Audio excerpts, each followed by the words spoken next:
আজকের দুর্ঘটনায় 4 জনের প্রাণহানি, তার আগের দিন গতকাল দুর্ঘটনায় 2 জনের মৃত্যু, তার আগের দিন 3 জনের মৃত্যু। 3 দিনে 9 মৃত্যু কুমিল্লায় শুধুমাত্র সড়ক দুর্ঘটনায়। এই যে অসচেতনতা বলি বা সড়কের বেহাল অবস্থার কথা বলি বা ভুল পথে চলে আসার কথা বলি, কিভাবে দেখছেন এটা? আসলে কুমিল্লা সবসময় দুর্ঘটনা প্রবণ এলাকা। ঢাকা চট্টগ্রাম মহাসড়কের এইখানে কুমিল্লা নোয়াখালী মহাসড়ক আছে, কুমিল্লা সিলেট মহাসড়ক আছে। এই মহাসড়কগুলোতে প্রতিনিয়তই দুর্ঘটনা হচ্ছে এবং প্রতিনিয়ত কিন্তু প্রাণহানির খবর পাই আমরা। আর প্রাণহানি ছাড়াও যারা আহত হয় সেই সংখ্যাটাও কিন্তু অনেক।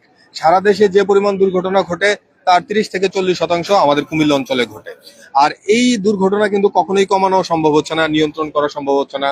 কখনো যদি বলি আমরা সড়কের যেই ব্যবস্থাপনা, হাইওয়ে পুলিশ বা ট্রাফিক পুলিশের যে আন্তরিকতার অভাব, কখনো আমরা বলি যে যারা চালক রয়েছেন তাদের সচেতনতার অভাব, যাত্রী বা পথচারী যারা রয়েছেন তাদের সচেতনতার অভাব, সব মিলিয়ে এই মহাসড়ককে কিন্তু সবসময় একটা অব্যবস্থাপনা চলছে। আর এই অব্যবস্থাপনার কারণেই কিন্তু মহাসড়ক কে এই দুর্ঘটনার চিত্র।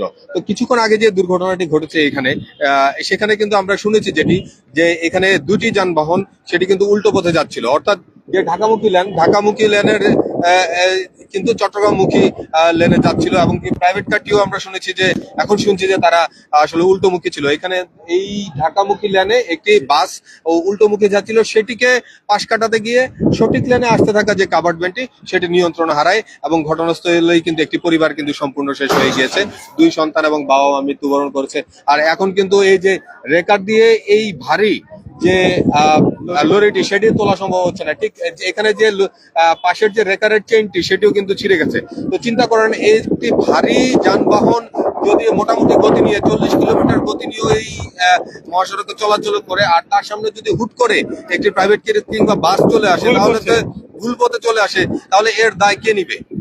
এর দায় তো আসলে আমরা সচেতন না থাকার কারণে এই দুর্ঘটনা। আর আপনি যেটি বলছিলেন যে গত 3 দিনে 9 জনের প্রাণহানি, কেউ মোটরসাইকেলে মারা গিয়েছে, কেউ এই ধরনের বাসের সাথে লরির দুর্ঘটনায় মারা গিয়েছে।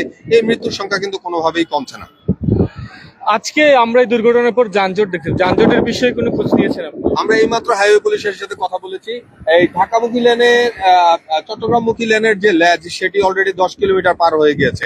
অর্থাৎ পদুয়ার বাজার এলাকা থেকে 10 কিলোমিটার পর্যন্ত পেছনের দিকে, অর্থাৎ ঢাকার দিকে কিন্তু যানজট চলে গিয়েছে, এবং চট্টগ্রামের দিকেও প্রায় 5 থেকে 7 কিলোমিটার আমাদেরকে হাইওয়ে পুলিশ যেটি বলছে আর কি। কারণ উভয় দিকে আসলে খবর নেওয়া সম্ভব হচ্ছে না। যানজটের মাত্রা এতটাই তীব্র হচ্ছে যে এখান থেকে লরিটি সরানো না পর্যন্ত এই যানজট ছাড়বে না। এবং কিছুক্ষণ আগে কিন্তু বেলতলি এলাকায় শিক্ষার্থীদের একটি কর্মসূচি ছিল, সেখানে সড়ক অবরোধ ছিল, যে কারণে এই দীর্ঘ যানজট তৈরি হয়েছে। আরেকটি বিষয়, আমি স্থানীয়দের সাথে কথা বলেছি, আপনিও কথা বলেছেন, আমরা দেখতে পেয়েছি এই ইউটার্নকে ঘিরে স্থানীয়দের একটা বিশাল ক্ষোভ রয়েছে যে এই ইউটার্নটিতে প্রায়ই ঘটনা ঘটে, মৃত্যু হয়, অঙ্গহানি হয়, পঙ্গুত্ব বরণ করতে হয়। স্থানীয়দের একটা খুব আমি দেখতে পেয়েছি, তারা ট্রাফিক পুলিশ সদস্য প্রদানের দাবি জানিয়েছেন। আপনি আসলে এটা কিভাবে দেখছেন?